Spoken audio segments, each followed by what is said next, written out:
안녕하십니까, 강영천입니다. 오늘 난파선 다이빙 사고 이야기를 하나 해드리겠습니다. 배는 세부에서 보홀 쪽으로 이렇게 다니는 페리, 이름이 막탄 페리죠. 이게 빠진 지 아주 오래됐습니다. 다행히 그때 승객 중에 승무원도 마찬가지고요, 사망 사고는 없었고, 모든 사람들이, 마을 사람들이 도와서 마을에 있는 방카포트로 모두 그 마을로 다 이동을 했던, 필리핀의 난파선 역사에서는 이게 꽤 유명하고, 또 배가 페리니까 굉장히 큽니다. 저도 2010년에 테크니컬 다이빙 교육을 받으려고 이 시발리라고 하는 섬에 가서 고 원창선 씨하고 저하고가 학생이었고, 지금 SNSI의 주인, 네, 유재철 씨하고, 또 현재 SNSI의 본부장이신 오성철 씨하고 몇 분이 같이 가서 그 무거운 산소통과 심지어는 헬리움통까지 들고 들어갔었던 그런 기억이 있습니다. 이 배가 꽤 깊습니다. 바닥이 40m보다 조금 더 깊었고요. 워낙 커서 한 번의 다이빙으로는 다 커버를 할 수 없을 정도로. 근데 어떤 다이버가 이 속에 들어갔다 못 나왔는 것 같습니다. 우리가 난파선 스페셜티 이야기도 잠깐 해드리겠습니다. 이게 난파선 레크레이셔널 스페셜티는 난파선 밖에서 구경하는 겁니다. 근데 이게 안으로 들어가기 위해서는 테크니컬 레벨의 난파선 침투 교육이 필요합니다. 동굴 다이빙하고 똑같죠.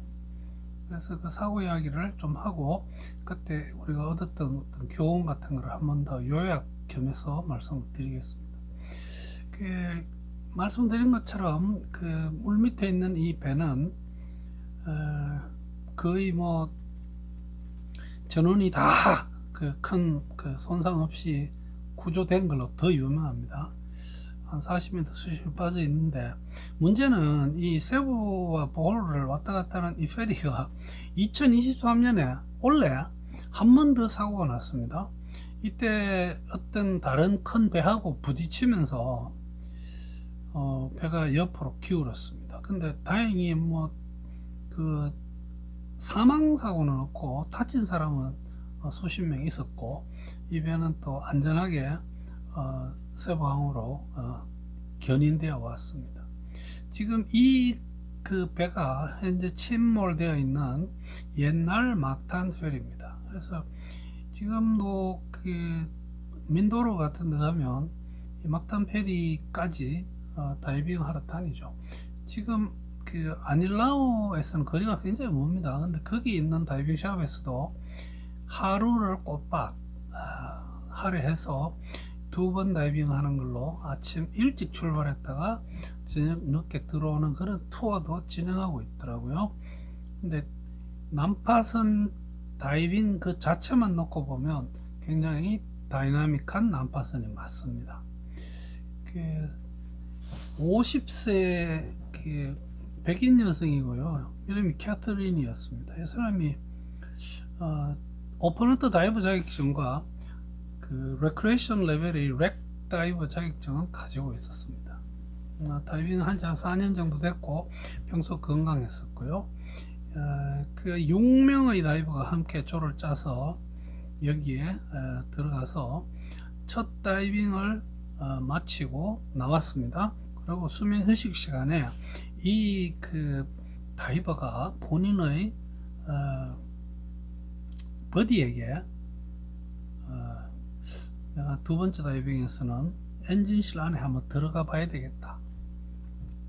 여기 있는 사람들은 아마 난파선 속으로 들어가서 다이빙 해본 사람은 없을 것 같다. 이런 식의 이야기를 하고, 실제로 다이빙 두 번째 들어가서 버디가 밖에서 기다리고 있는데 이 여성 다이버가 겁도 없이 엔진실 속으로 들어갔습니다. 버디가 밖에서 대기하면서 기다려도 안 나옵니다. 수심 30m면요 저희들이 무감압 환기 시간이 20분입니다. 공기로 했을 때요. 공기도 공기고 그 다음에 무감압 환기도 그렇고 이 버디가 어쩔 수 없이 혼자서 상승을 해서 보트에 올라가서 선장에게 다이버가 한 사람이 안 나오고 있다고 이야기를 했습니다. 그런데 준비한 스페어 탱크가 하나도 없었습니다. 어떻게 좀 인근에 있는 가까운 샵 같은데 아니면 뭐 경찰서나 이런데 연락을 해서 바로 구조 활동을 할 수 없었던지 그 다음날 구조팀이 그 배로 들어가서 역시 엔진실에서 이 다이버를 발견합니다. 그 안에는 물론 공기가 고갈되어 있었고요, 라이트는 배터리가 다 방전됐었고 그 안에 지금도 그 선실 엔진실 안에는 어마어마한 뻘이 이렇게 들려 일어나 있는 상태로 시야가 별로 없었던 것 같습니다. 이 사고를 놓고 보면 그렇습니다. 레크레이셔널 난파선 다이버요. 난파선 바깥에서만 구경해야 됩니다. 훈련 다이빙 하는 어떤 뭐 대부분의 교육단체에서 렉 다이브 스페셜티는 두 번의 훈련 다이빙을 하게 되어 있고, 첫 번째 다이빙은 밖에서 중성부력 훈련을 먼저 합니다. 그리고는 두 번째 다이빙에서는 구경을 위주로 합니다. 사실 동굴 속으로 진입하는 거요, 그 다음에 난파선 내부로 들어가는 거, 얼음 밑으로 들어가는 거, 이런 것들을 저희들이 오버헤드, 머리 위가 막힌 환경이라고 하죠. 이런 다이빙을 할 때는 당연히 추가적인 교육과 연습, 훈련, 그리고 다이빙에 필요한 장비를 완벽하게 갖추고 진행을 해야 됩니다. 라이트의 경우 저희들이 레크레이션 다이빙 할 때도 요즘은 라이트 거의 필수로 하나씩 들고 다니면서 구석구석이 불을 비춰서 보죠. 그런데 난파선 속으로 들어가는 이런 테크니컬 다이빙에서는 주 라이트 엄청 밝은 거 하나, 그 다음에 보조 라이트를 최소한 하나, 가급적이면 보조 라이트를 2개를 지참하게끔 그렇게 권장하고 있습니다. 라인 당연히 치고 들어가야 되죠. 그래서 테크니컬 레벨의 난파선 침투 다이버 훈련을 받을 때는 이 릴을 밖에서 묶는 법, 그 다음에 이 릴을 끌고 안으로 들어가고 나올 때 그 릴을 따라서 나오는 어떤 그런 훈련을 합니다. 그리고 실제 다이빙 할 때도 그렇게 해야 됩니다. 지금 필리핀에 수백 많은 난파선들이 들어가 있습니다. 콜론 마찬가지죠. 거기서 가이드 하시는 분들은 워낙 거기서 다이빙을 많이 했다고 본인들은 자신이 있으니까 그냥 난파선 안으로 다이버들을 끌고 다닙니다. 이거 위험합니다, 여러분. 만약에 여러분이 거기 가서 내가 지금 난파선 내부로 들어간다고 하면 가이드 하시는 분에게 릴을 쳐달라고 요구를 하시는 게 맞습니다. 핑킥도 이런 오버헤드 환경에 특히 동굴과 난파선의 경우는 핑킥을 잘 훈련을 해서 바닥에 있는 침전물이 일어나지 않게끔 하는 요령 있는 핑킥을 할 수 있어야 됩니다. 그렇지 않으면 수십 년, 최소한 수년 깔아 앉아 있는 난파선 내부에 있는 어떤 침전물들이 내가 핑킥 한번 잘못함으로 인해서 다 들려져 올라오게 됩니다. 그러면 시야가 완전히 막혀버리는 거겠죠. 이 사건을 보고 제가 느꼈던 교훈입니다.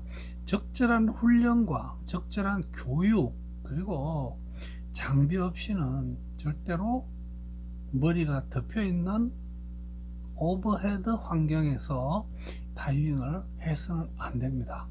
거기에 포함되는 것이 동굴, 난파선, 그리고 아이스 다이빙이 포함되겠습니다. 그 다음에 우리가 다이빙 하면서 간혹 이런 욕심을 느낍니다. 아직 여기는 아무도 안 들어가 봤어. 내가 첫 번째 다이버야. 지금 내하고 같이 다이빙 하는 사람 중에 이거 할 수 있는 사람 아무도 없어. 나만 할 수 있어. 이런 어떤 트로피를 받는 느낌 있죠. 뭐 상장을 받을 수 있는, 뻑일 수 있는 이런 짓은 스쿠버 다이빙에서는 해서는 안 됩니다. 경쟁적인 활동도 해서는 안 됩니다. 스쿠버 다이빙에서 경쟁해야 되는 것은 누가 보다 많은 쓰레기를 자연 환경 파손 없이 긁어 모을 수 있느냐, 이거 해야 됩니다. 아무리 쓰레기를 많이 모아도 지금 살아있는 환경을 파손한다면 아무 의미 없는 짓입니다. 절대로 어떤 내세우기 위한 이런 어떤 다이빙 행위는 해서는 안 됩니다. 그리고 모든 필수 다이빙 장비를 다 소지하고 다이빙해야 됩니다. 저는 항상 다이빙에는 액세서리가 없다고 합니다. 다이빙계에 알려져 있는 액세서리들은 다 필수 장비라고 생각하고 소지하고 다이빙해야 되고, 특히 이런 첨단적인 테크니컬 레벨에 속하는 이런 어떤 오버헤드 환경에서 침투하는 이런 짓거리를 할 때는 반드시 모든 장비를 갖추고 다이빙하기를 권합니다. 오늘 그 남바선 다이빙 사고 이야기를 잠깐 했습니다. 여러분 안전하게 오래오래 다이빙 하시기 기원합니다. 감사합니다.